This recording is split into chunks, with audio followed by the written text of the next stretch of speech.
tassa bhagavato arahato sammasambuddhassa. Namo tassa bhagavato arahato sammasambuddhassa. Namo tassa bhagavato arahato sammasambuddhassa. Buddham Dhamma. There's a major theme running through all of the Buddha's teaching.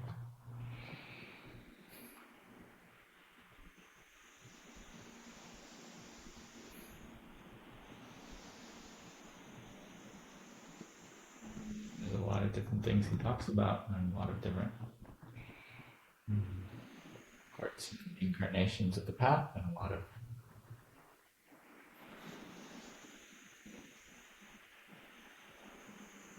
the different tools he introduces in path towards ultimate freedom.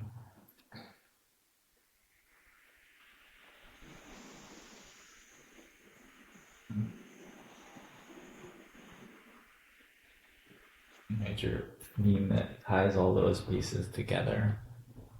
It's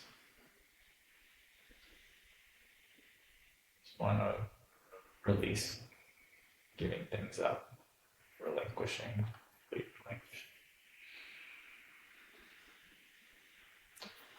on grasping, on clinging, sticking to anything.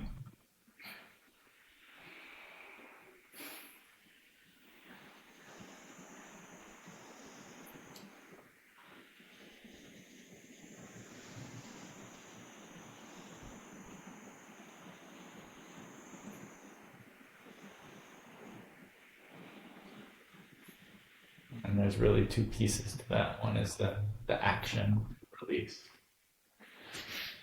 relinquishment. And the other is the understanding, the wisdom, the knowledge that leads to that release.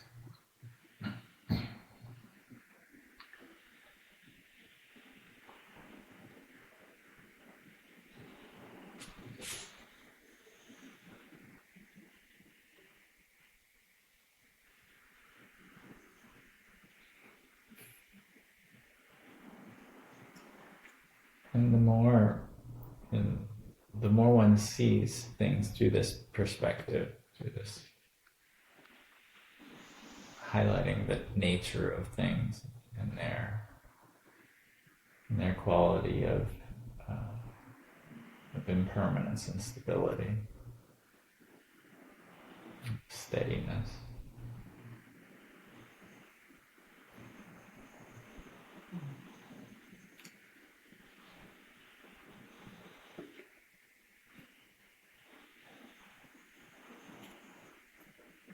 You can see that the nature of things and that anything that comes together has the reality of like, I can't keep it forever, depend on it. And then it becomes easier to release, let go of that thing, give it away, give it up.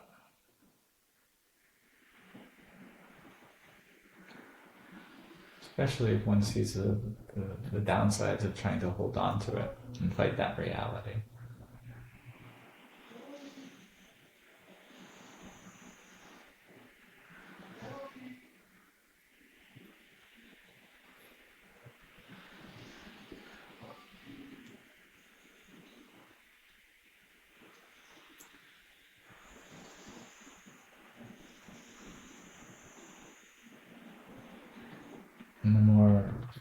The Buddha often starts talking about releasing more coarse things.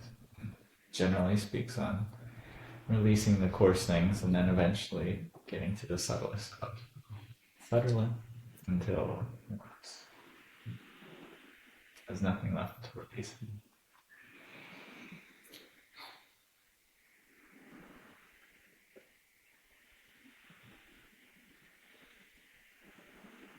And the first, the most coarse, is this material thing.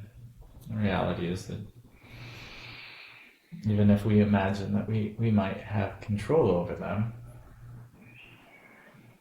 in reality, there's thieves or other people or governments or kings or robbers or natural forces, like, can all deprive us of those things. Those things are nominally ours.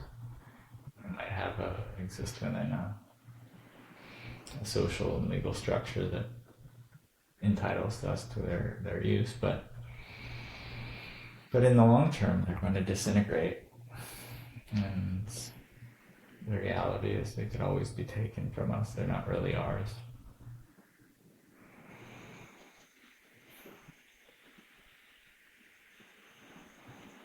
And so the first step, when one realizes this, realizes that giving actually has a lot of benefits. You give things away, people appreciate it, creates a good social atmosphere, builds harmony and social bonds.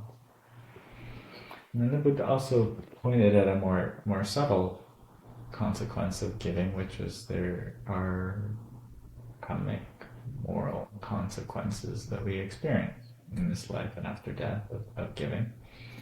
That the more we give, the more we experience both life and strength and health and pleasure, mental clarity. We experience a variety of karmic benefits. It's like there's a material world, and giving has benefits in the material world. But also there's a more subtle experiential fabric of existence that is where we realize the results of these moral results of giving.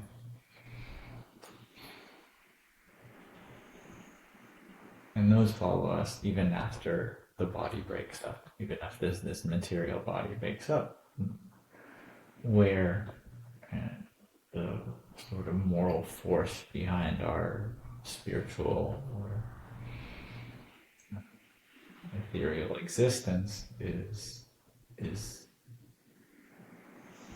moved, is motivated by those good acts that we've done, those acts of generosity that we've taken.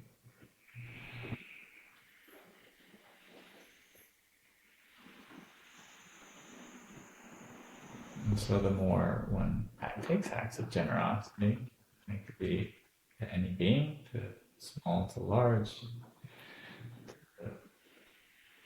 animals or humans or non-visible beings. And whatever good actions we've taken, it creates this sort of spiritual, moral force, karmic force, that leads us to more pleasurable states of existence, more long-lived states of existence, more beautiful and strong, mentally clear states of existence.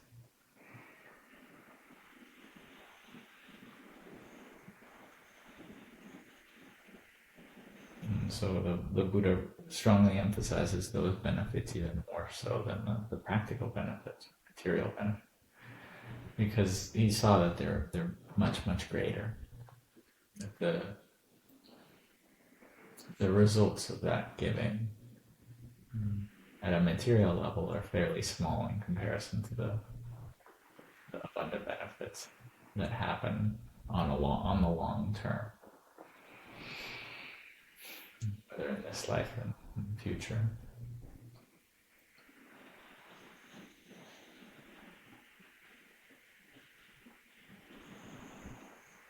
And especially in comparison with the difficulties of maintaining wealth and property, and making sure to try all the stress, worry, and trouble that comes with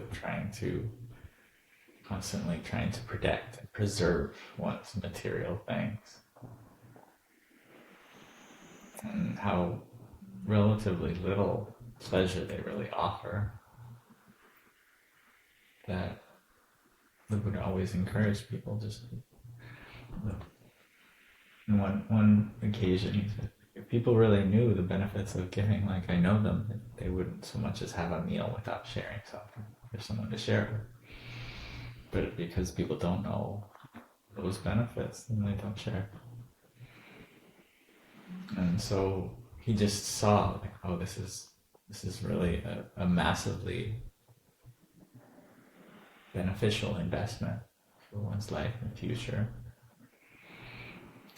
And especially in comparison to how much difficulty and conflict one comes in contact with trying to preserve these things that don't have that nature.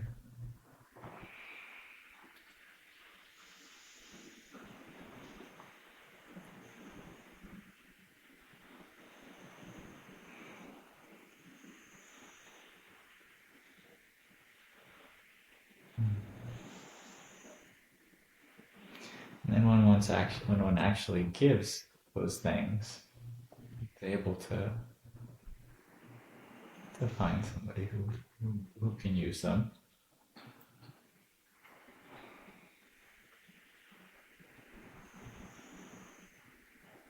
And actually feels lighter.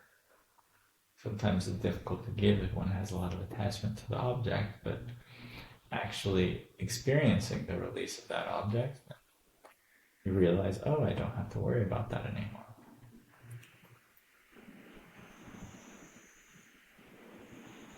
I don't need to be tied to that material thing, to that house, to that car, to that object that I was attached to. You're more free to pick up and leave. You're one object lighter.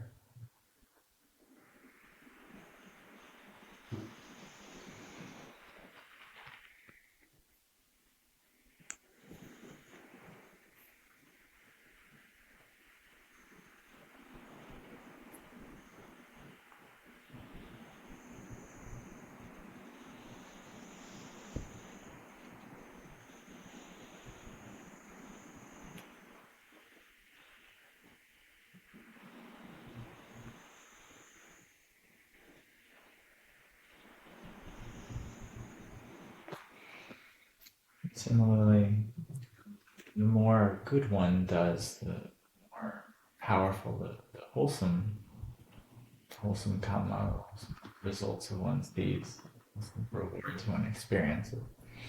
And just as, if not more importantly,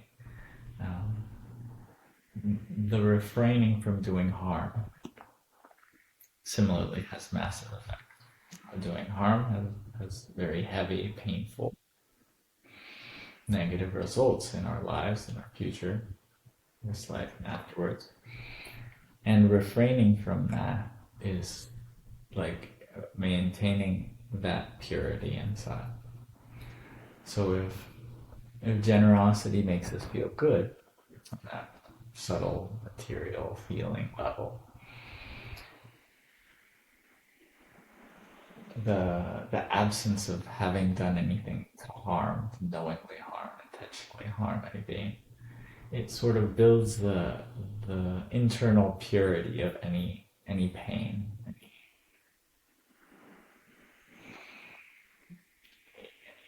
dirtiness inside, any discomfort inside that's coming from that remorse that comes with having done something that harms other being.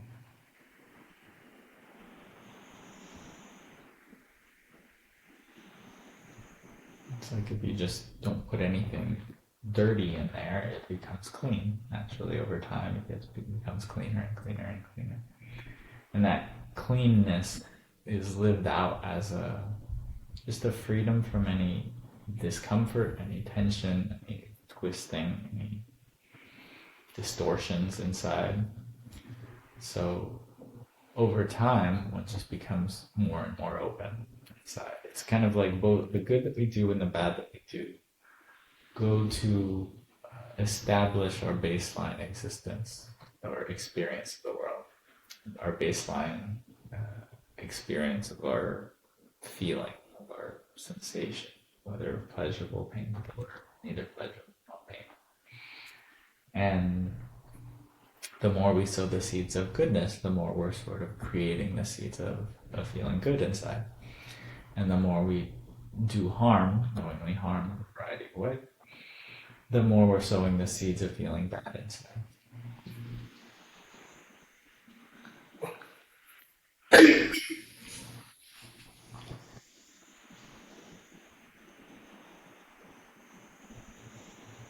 And so the more clearly one's able to experience those moral results, the moral benefits of doing good, generosity, the moral results, the moral consequences of doing harm, and the pain that builds inside. The more we go through life with a much more care, much more attention to what are we doing and how is it affecting the beings that are around.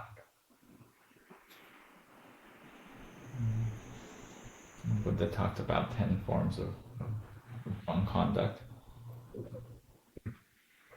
The results of those actions were always categorically painful as he saw it.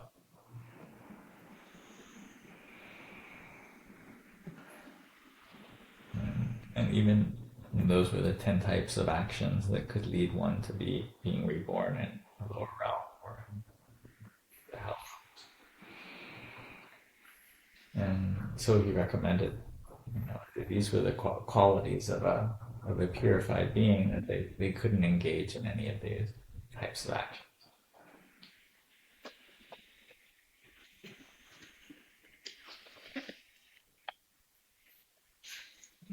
Types of wrong conduct were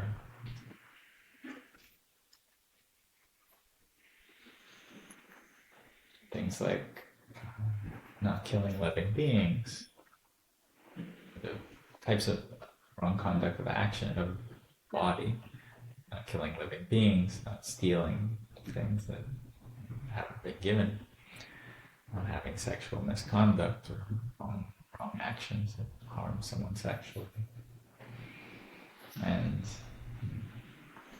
wrong actions of body, of speech. Things like not speaking lies, refraining from speaking lies, speaking maliciously or divisively, speaking words that are intended to divide people, to get others to dislike each other and to divide into factions. Speaking coarse or vulgar words, speaking useless chatter, idle. And finally, the wrong actions of mind. So things like covetousness, wanting greed, to accumulate, desiring more and more material world, sense experience of control over other people. Intentions of hostility and cruelty. And then finally, just the active rejection of the view that there are moral consequences, and there are beings that have experienced them for themselves and have seen beyond just this material world, seen beyond. There's more than just this material world.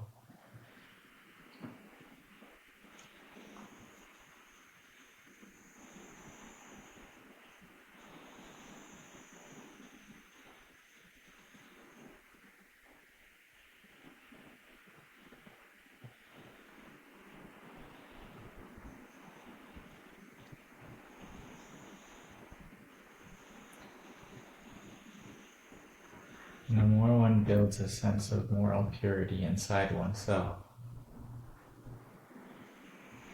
the cleaner is one's experience, and the more easy it is for the mind to settle, because and become subtle enough to feel all of what's going on inside. But most fundamentally and most primarily, the more one's done no acts of harming, When one's done more and more acts of goodness, of kindness, generosity, then it's sort of setting one's moral course, one's spiritual course, so that whenever this body naturally falls apart, one's going in the direction of only good things. So while the Buddha's teaching as a whole involves letting go of many things and relinquishing many things, these two are the ones that he described usually first because of the courses, giving up material things and giving up immoral actions. So you saw like the material things are the farthest beyond our control, the more clearly not really ours, or not really subject to our control.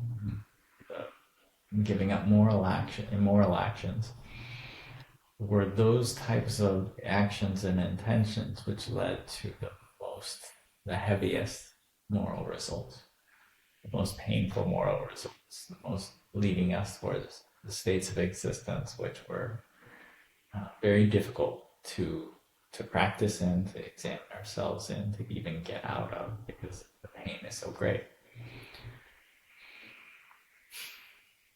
And so in this progression of seeing the impermanence of things and letting things go, developing more and more of a sense of relinquishment and freedom, those two were the ones that he put the most emphasis on, the highest priority, because they're the courses, the furthest beyond our control, most complicated to try to control, as well as the most painful in their results.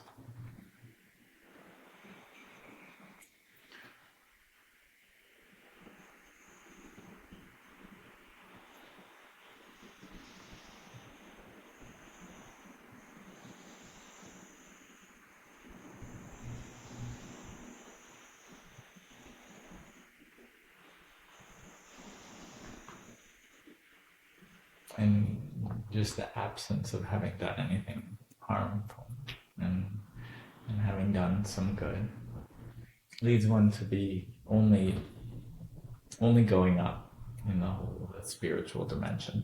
When one dies, the more clean one is, the more naturally one develops a more refined and subtle states of existence.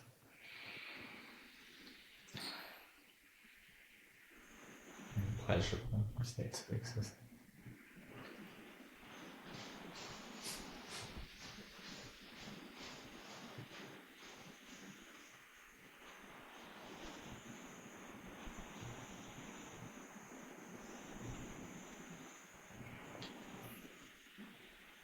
And once we have gotten a good deal of sort of letting go of material things, letting go of moral things, then the next course's thing that binds us, that sets us up for disappointment and pain, complication in our life is chasing after sensual pleasures, chasing after the pleasures of the world. Whether it's money and the potential to buy things, or whether it's other people's opinion and people's perceptions are ourselves, or its various sensual experiences.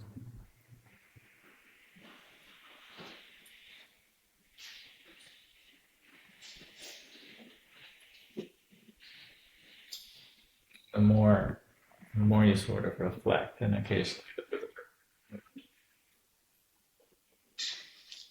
deeply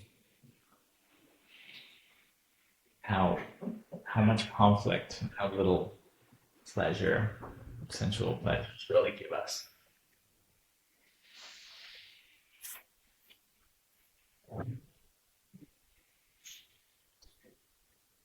You would describe it. You think about how much work you have to go, how many difficult circumstances you have to endure to earn money, and purchase the things, and then they might disappear. People might steal them, might be confiscated by Professor Robert. And then even if you are able to hold on to them, you have to always worry about protecting them. And let's say you go to work and you try to start a business and try to get money, and then you bear all the disappointment from not being able to get that money and attain that pleasure. Or you get the money, you attain the sensual pleasure, you purchase whatever the experience that you're looking for, and then you lose it. So you bear the disappointment of having lost what you had.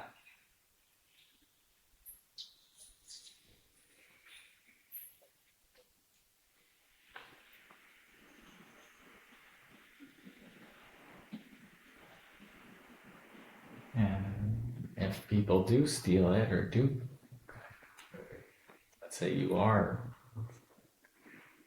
in a situation where multiple people feel entitled to a particular object or possession, pile of money, and they might even come in conflict with each other, have lawsuits or arguments or physical violence.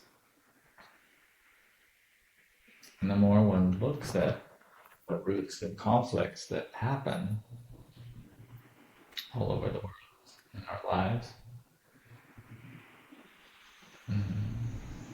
many, if not most, those conflicts at the end of the day are just desiring sensual pleasures. One person wants this possession, somebody else wants the same possession. Somebody wants this experience, and somebody else wants a different experience. And so people come into conflict with each other. And the more one sees, like, oh, this is leading to a lot of conflict in my life. Sees the cost and downsides of sensual pleasures, and also realizes how little pleasure they really offer. They feel good for a moment, for a few moments, maybe for a few days, for as long as one can maintain it. But then once one loses the sensual pleasure, then it's gone. It doesn't offer any long-term reward. It doesn't offer any long-term benefit in the way things like generosity or kindness, compassion. And so these sensual pleasures are always setting us up for sort of an addiction of constantly seeking and constantly pursuing things that never really fulfill. Just build this sense of emptiness, of disappointment.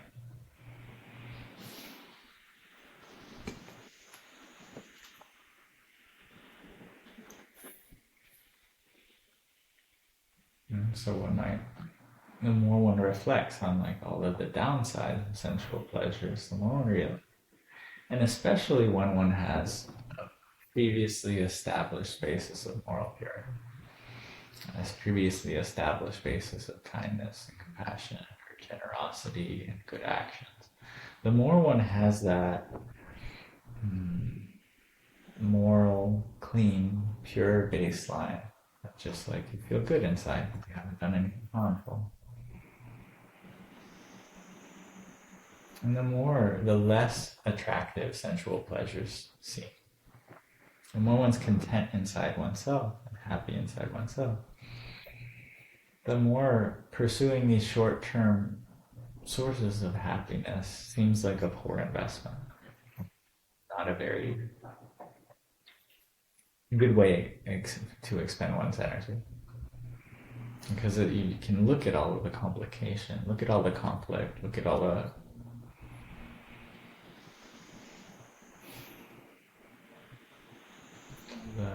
disappointment and despair and pain and suffering that go into trying to control the world in various ways, trying to manipulate the world so that it gives you what you're looking for.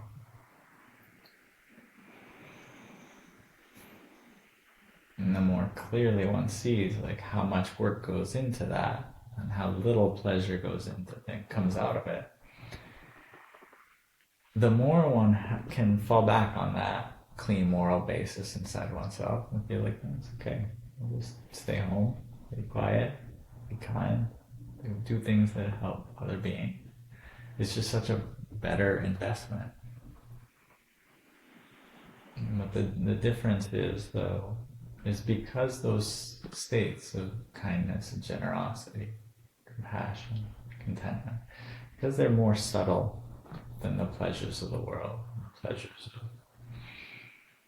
pleasures of sights and sounds and smells, taste and touch, the pleasures of the senses. Then unless we remember that they're there, and unless we consciously remember that these are serving us much better long term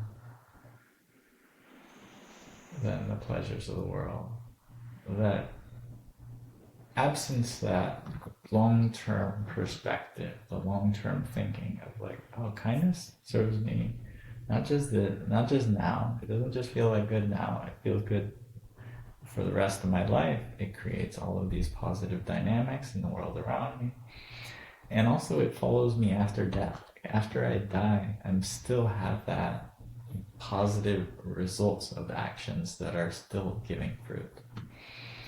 The more I live a moral life now, I don't have to feel regret now, and I don't have to feel regret ever. There's a tangible benefit to not telling that lie, not killing that being, not stealing that thing.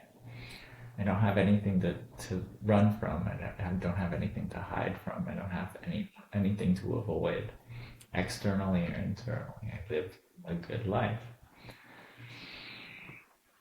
And so all of these sort of build on each other. The good that we've done, the bad things that we've refrained ourselves from, create like an inner world, an inner experience of pleasure throughout our body and our baseline experience of the world. That's nice, that's pleasurable, it feels good.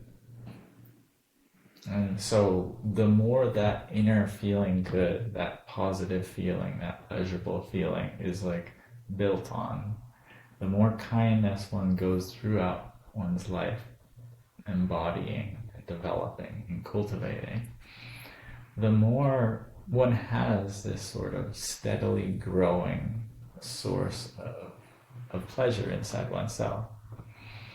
It's kind of like this. You're just building a stockpile of kindness inside yourself. And the more you build that generosity, that morality, that intentions of kindness or compassion, the more one just has this inner resilience that you don't need to worry about. It's just always there.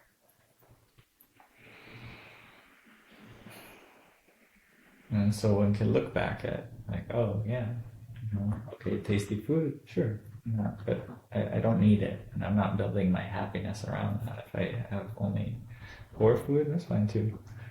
It's just the tasty food feels a little better for 10 seconds and then it's gone. But you don't really register, you don't put very much importance on it. And you see how much conflict goes into like pursuing the things of the world, and it's just not worth it, the conflict. Because as one develops more moral purity, one also develops more awareness of what's going on inside. So as this moral purity allows for a more subtle and embodied sense of awareness inside oneself, one can see, oh yeah, if I tell a lie, I feel bad. I don't want to tell a lie. If I steal something, I feel bad, and I have to avoid all this complicated thing. So like the benefit of having stole that thing, of like, okay, now I have this thing, is so little, and the pain is so great that it's just an easy decision for somebody that already has a lot of moral purity. The concept of killing a living being just because they're inconveniencing me, it's like, there's no way I would do that. I would feel terrible inside. Even if so much as an insect or something like that. I love that insect. I want that insect to be happy and peaceful. And that's just kind of the orientation one builds throughout one's life. Sort of let go of material things, you let go of these immoral things. You let go of these pursuit of sensual pleasures, and all of that goes to both consciously and unconsciously develop an awareness of what's going on. This is one of the sort of intertwined benefits of relinquishing. When one stops fixating on the things of the world or the things outside or the sights and the sounds and the smells and the tastes and the touch, when one's mind stops going out, it naturally stays there. That's the only two places for it to be. So if it stops fixating on the things of the world, it naturally starts settling into one's body, into one's inner experience. And so all of the awareness that develops because of that just becomes more and more entrenched, embedded, like naturally arises from this settledness of mind that comes from abandoning the things of the world.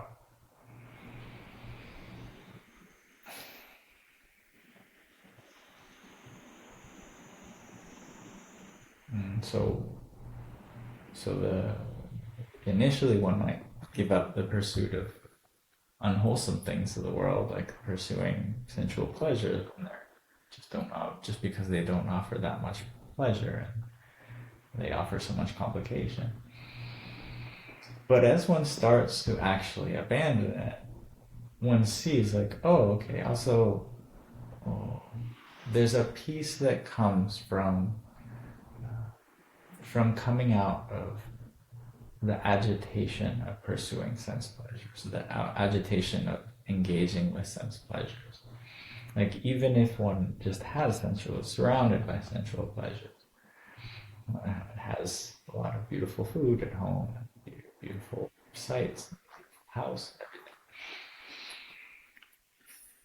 everything. That movement of the mind when one engages with the sensual pleasure and delights in it and relishes in it is an agitating movement.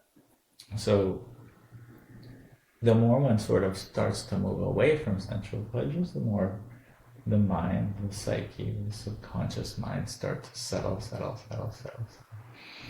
And one starts to realize the peace and contentment that comes from the mind settling. The psyche settling.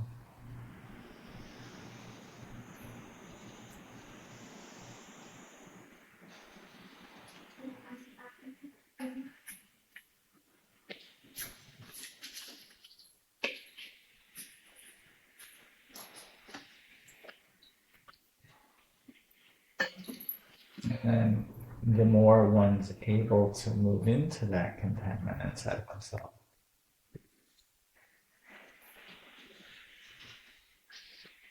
the more one wants to go back there and dwell there.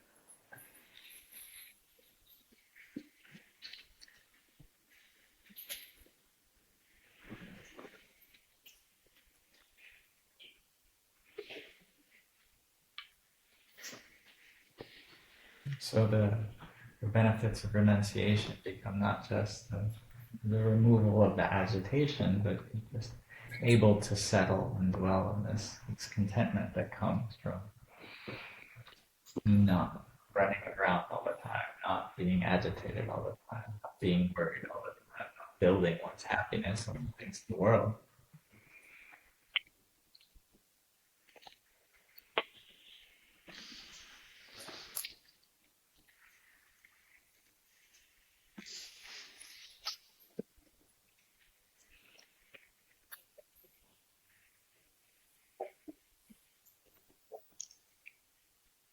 And further, with that base of contentment, like there's a sort of a cyclical, self-reinforcing feedback loop. The more the more one calms the mind,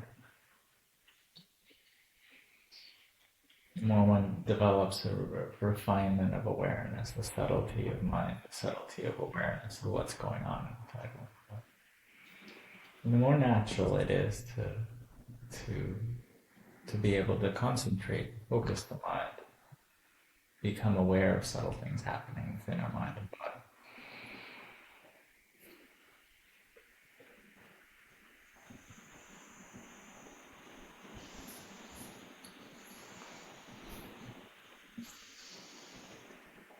And that various sort of subtle progression of peace and awareness, the subtle progression of moving towards more agitated mental states and experiences, towards more subtle mental states and experiences, and more refined states and experiences. As that becomes a more experiential, lived experience phenomenon. And the experience is, oh yeah, peace feels great. And how could it be any other way? There wasn't any way to get to peace other than stop agitating the mind. The more one sees the benefits of renunciation and experiences the benefits of renunciation in the experience of contentment and peace, the more one, it's even more reason to give up the engaging in sense pleasure. It's not like we're renouncing sense pleasures to get to some other more lofty goal. I mean, maybe we might have lofty goals as well, but there are benefits already. Even if we initially, it seems like we're giving things up, and there's still all the desire for those things, sights and sounds and smells and tastes and touch, all the things that we like of the world. But the more we touch into this space of peace and contentment that comes from the release of those things,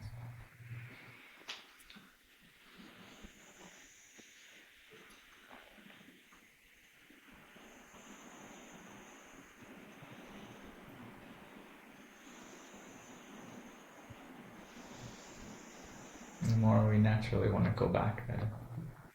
And we see that there's a pleasure in agitation, but it's a chaotic pleasure, it's a tiring pleasure, it's an agitated pleasure, it's not a subtle, balanced, supportive, nourishing pleasure. It's an exhausting pleasure. And so once one knows this pleasure and peace and contentment and happiness that is more balanced, that is more subtle, that is more relaxed, it's more open, it's more free, there's just an inner recognition that, oh yeah, this is better, this is more sustainable. Trying to maintain all of the world to conform to my desires, it's just obviously impossible. Like, there's no way I could do that. The world is too big and too large to control. But if I release all of the pleasures of the world, I can regularly get back to this space of peace. I can get back to this space of contentment. It might take some time. It might be a lot of agitation. It might take some hours or days or weeks even to calm the mind enough to be able to experience this contentment inside ourselves. But it's there. Even if one's never experienced, it takes a little bit of cultivation, but that cultivation starts with trying to not pursue the things of the world as much as we normally do, and to rein in the mind, and to build that the sense of calm that comes from not agitating the mind.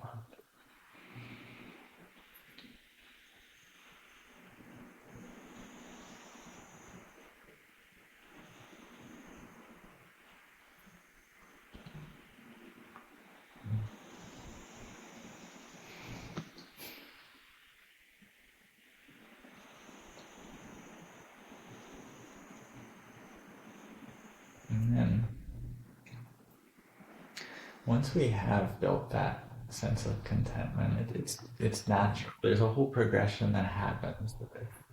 It's sort of like it opens a door to a whole layer of subtlety and spiritual benefits and growth and potential that are all built on that inner contentment and peace that come from relinquishing the pleasures of the senses, relinquishing the pursuit of things out in the world. But that contentment, it's like the energy pools. And when one's not wasting all one's energy on sensual desire and hostility, and agitation, and worry, and sluggishness, and depression, it's able to generate this calm, balanced awareness. This gentle, harmless awareness.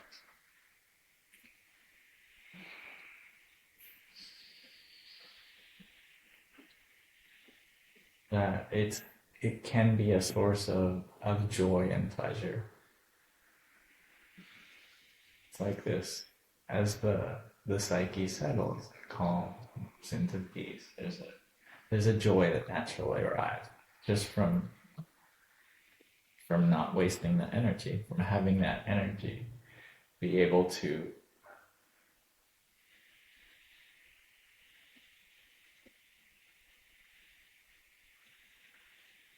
collect, to focus, to concentrate.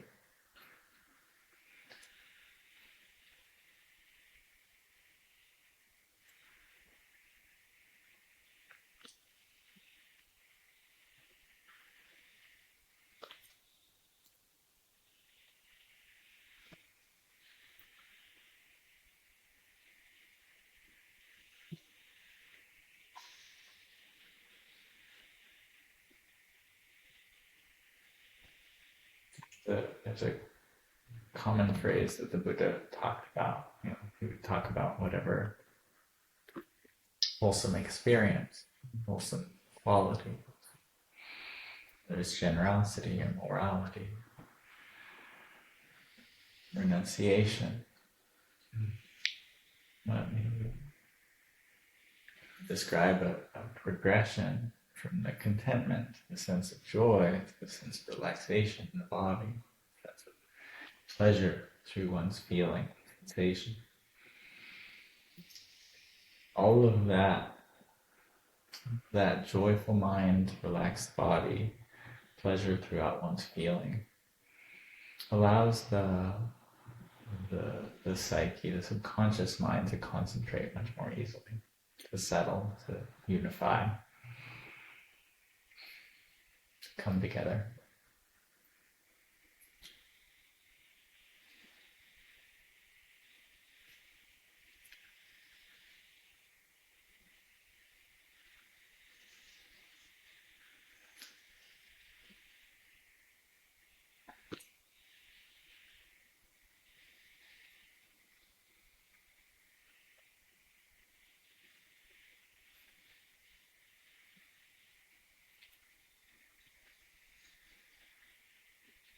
And that can allow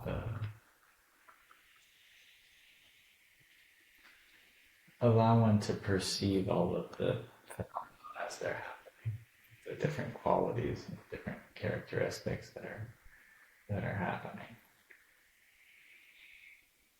And that progression happens fairly easily when one has this basis of moral purity, when one has this basis of kindness, when one has a good amount of renunciation of sense pleasures, not pursuing sense pleasures. Once established that contentment, then it feels good inside, and the idea to withdraw into that good feeling, it comes naturally because it's a nice place to live.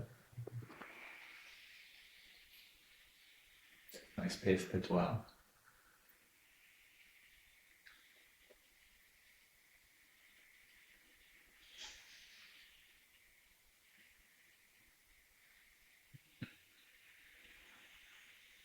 Even one can let the joy and the happiness, enthusiasm settle. Can let the thoughts and mental movements settle. As the thoughts, joy and pleasure settle, the mind continues to settle and relax. The sensation continues to become more and more subtle, less pleasurable and more still, neutral, neither pleasurable nor painful.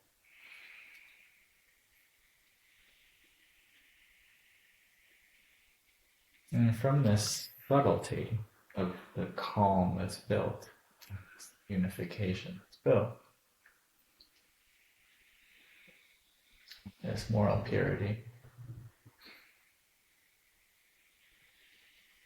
one can start to look at the pain inherent in life and the difficult aspects of life. That you can look at the impermanent of life, the aging process of aging and death. You can see the impermanence of things. You can see the instability of things, external and internal.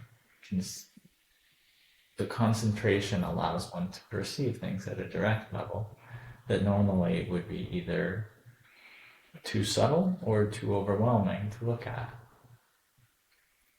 When already has a lot of internal pain, it's difficult to look at the painful aspects of life. But if one has a basis of moral purity, feels good inside, one can look at reality of, yes, this body might die.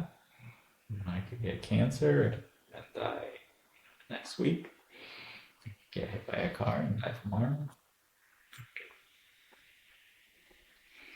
Or the reality of bodies, they come together and they age and sicken and die. Age maybe 100 years from now, and it's for sure I'll have died somehow.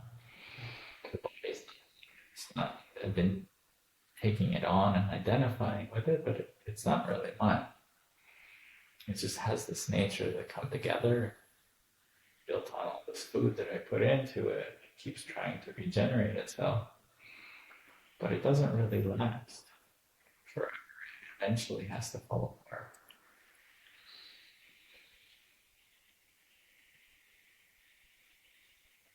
More clearly one sees that, more one can start to let go of this body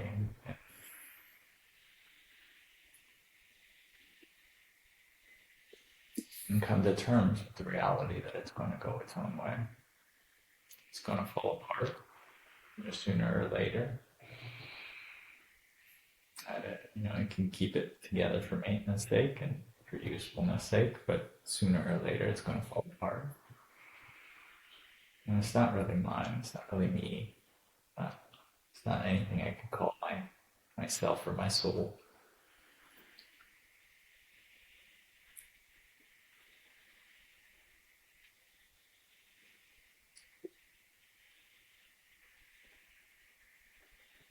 So the more these sort of reflections are able to be heard by one's psyches, internalized, like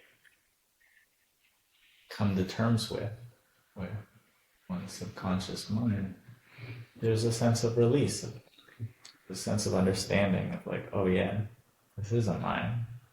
It's this painful back, bones, flesh. And it doesn't really make much sense to hold on to it, to identify with it.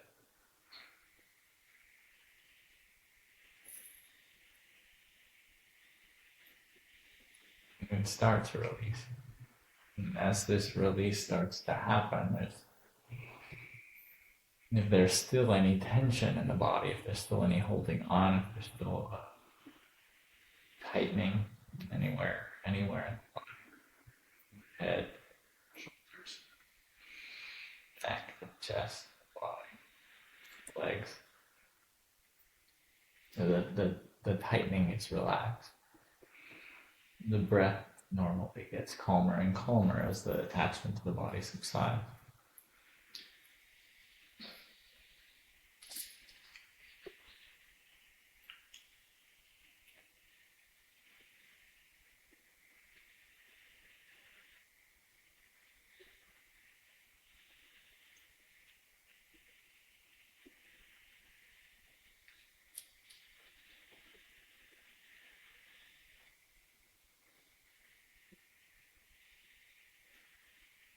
Similarly, one can look at one's feelings and look at the subtle sensation running through the body.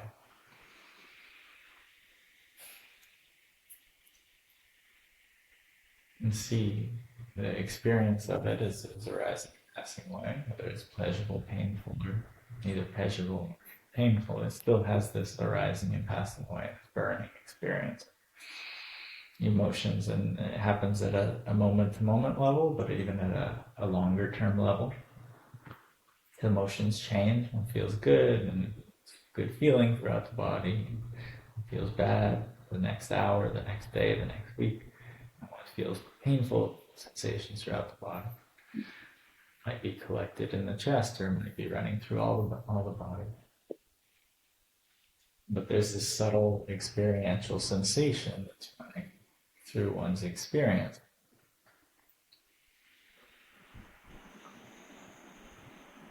And the more one attunes to it and is able to see its changing nature, its unstable nature, its unsteady nature,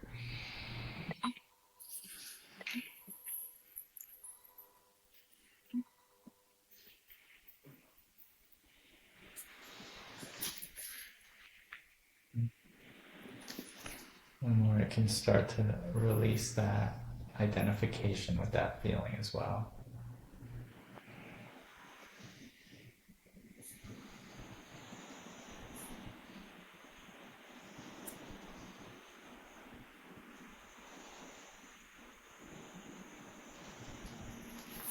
That subtle burning, it's like it's a reflection of that instability, that going into and out of existence, and the reality that it's just not mine. It's this flow. The more one has this space of observation and goes into this space of observation, the more one has this sort of objective standpoint to see that this feeling that I'm feeling, it has its own flow and its own momentum, whatever actions of the past have been taken. And so it's just giving results. And this pleasurable feeling, this painful feeling, this feeling, this coarse feeling, whatever these feelings that are coming up are just sort of relics of the path. They're just the fruits that are being given from the past actions that are taken. And so you just, the more one moves into this objective observation, one just sees the flow. See it as a flow, as opposed to oneself, as opposed to me or my soul.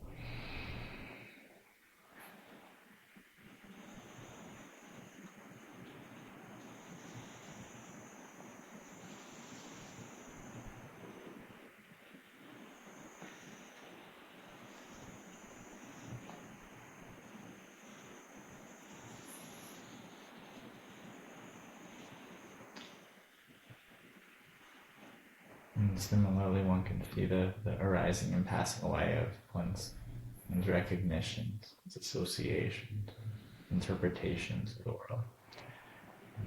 Whatever sight, sound, smells, taste, touch, mind, qualities, phenomena are coming into contact, the interpretation of those or understanding of what those things are, the recognition of what they are.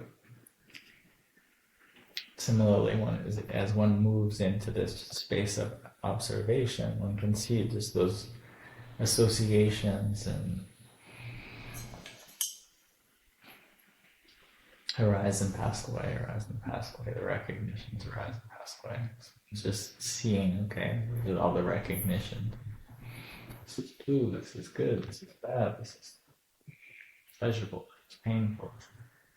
Whatever the name or label it has, or the association that it has, the recognition it has, even pre-verbal association one has with different phenomena one's experience.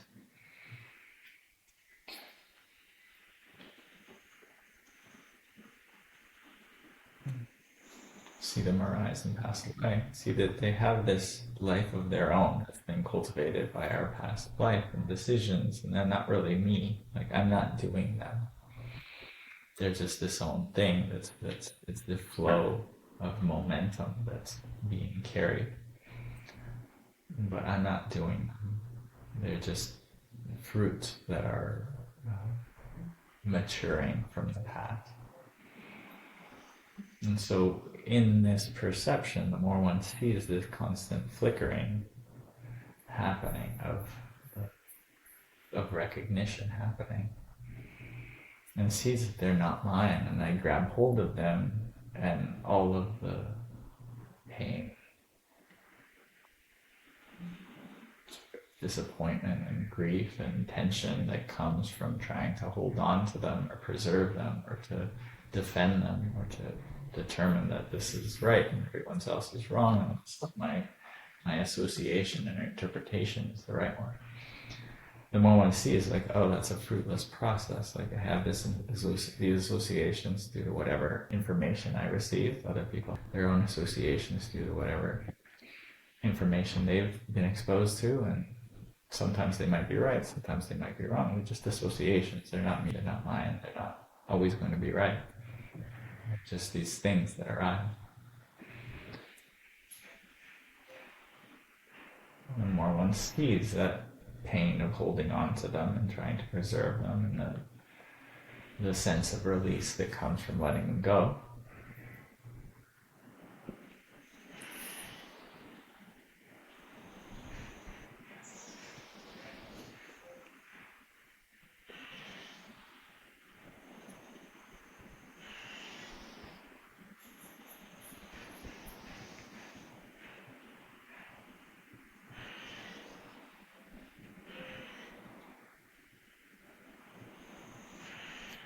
one can experience that sense of release of those things and the benefit of being free, of letting that flow go as it's naturally intended to go, as it's been conditioned to go. And similarly, the attachments, the momentum, the impulses, the urges that have been conditioned to the past in response to these feelings and these associations, and sees those arise. So these are all sort of happening in very quick succession, but at different times one might be identifying and holding on to different ones. So one lets go of the form and then grabs hold of the feeling. One lets go of the feeling and grabs hold of recognition. Grabs hold of recognition. Or let's go to the recognition and grab hold of the attachments, urges, the impulse to body, speech, and mind. And one lets go of sees the pain and the suffering, the grief, of these attachments. As one moves into this objective space of seeing these momentum arise and pass away, arise and pass away, the more one realizes, oh, these are just particularly strong habits or reactions. They're definitely not me. They're pulling me into decisions that are not to my long-term well-being because I'm so attached to these. And so one lets them go, attachments of body, speech, and mind. And eventually one comes to just the bare perception, the bare percept of sight, sound, smell, taste, touch, seeing, hearing. Bare perception of either the five sense or the sixth sense doors, the five senses of the mind. And when one releases, is able to release identification with that, along with other four actions. These are all the components of experience. One's perceiving, seeing, hearing, smelling, tasting, touching, mind. From that perceiving, recognitions and feelings follow along. From those feelings and recognitions, attachments and reactions, impulses react to them. From those reactions, the new perception is born. The more one sees every piece of that sequence from this space of observation, objective observation, impartial observation, the more one's cutting away all of the attachment and the identification and the binding that is leading the process to continue. The process gets slower, less bound. It's just sort of flowing. but it's what's fueling the momentum of that process is the attachment. And as long as new attachments aren't being born, not being fused, not being urged, you're not binding yourself to any of those pieces of experience, then the flow slows down and comes to a stop, or becomes it's like there's less and less fuel.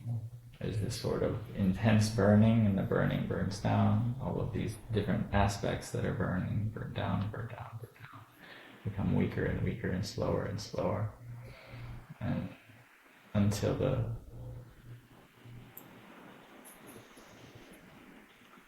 the force of the attachment, the reaction, the impulse, gets the craving, identification. It all gets weaker, until there's just these feeling and recognition, and there's no more force, there's no more attachment, there's no more fuel for the next perception to continue. And so the craving is the fuel.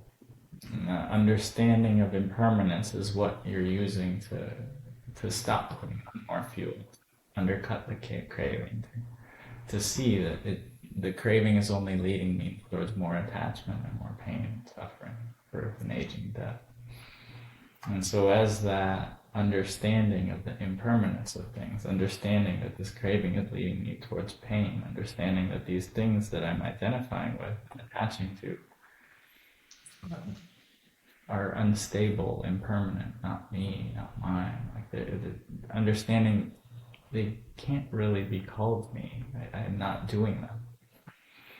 So understanding this all leads towards an increasing sense of release. Usually it starts as a moment. It becomes more and more embedded as a state. Once one sees the impermanence and sees that pursuing and attaching and identifying with that which is impermanent sets me up for the disappointment of losing that thing. And the more it loses the intellectual rationale or the reason for craving. The more one sees the craving wants pleasure, and the more it sees that by pursuing this pleasure or pursuing this craving, I'm actually setting myself up for more pain. And that by moving away from this pleasure, by abandoning this pleasure, I'm moving towards this much more expansive state of peace, of freedom, of out. Going out. The fire goes out. What I'm doing when I pursue this pleasure of the world is I also fuel this burning. So while there's pleasure there's also this inherent burning and instability that is associated with things in the world. And by letting go and abandoning that craving, I move more and more towards this release. It's letting go of any of the material of existence, the masses that constitute our experience.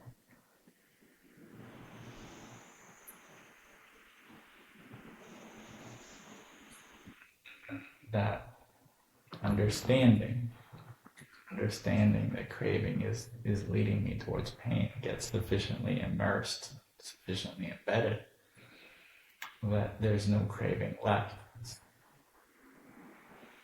What the Buddha was pointing at, the goal of ultimate freedom.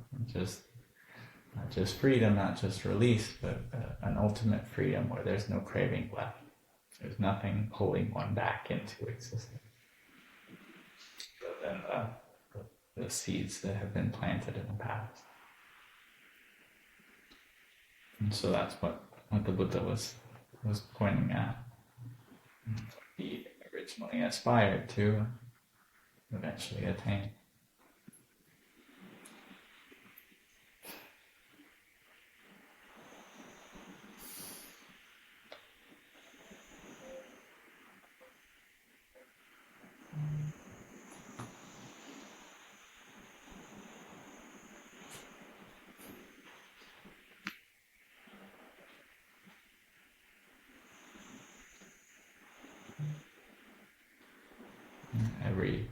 step along that path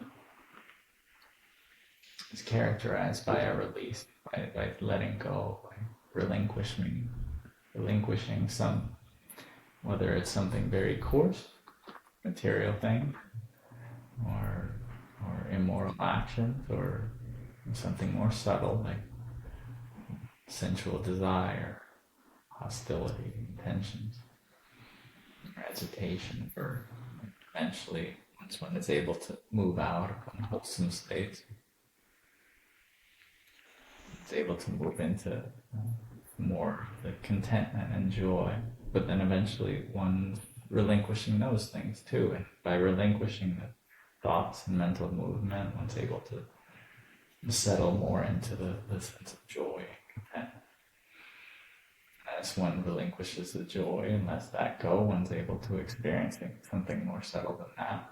It's able to relinquish even the pleasure one's experiencing things that are even more subtle. And as one sees the inherent arising and passing away, painful nature, even the subtlest experience, one's moving towards relinquishing even that, even just the bare observation, the coming into and going out of existence, of feeling and sensation, and its reactions, and attachments. Relinquishes even the bare perception, seeing, hearing, smelling, tasting, touching, seeing the coming in contact between the body, the body sense organ objects, so the sense organ perception, and eventually is able to release completely, have that perception not land. Where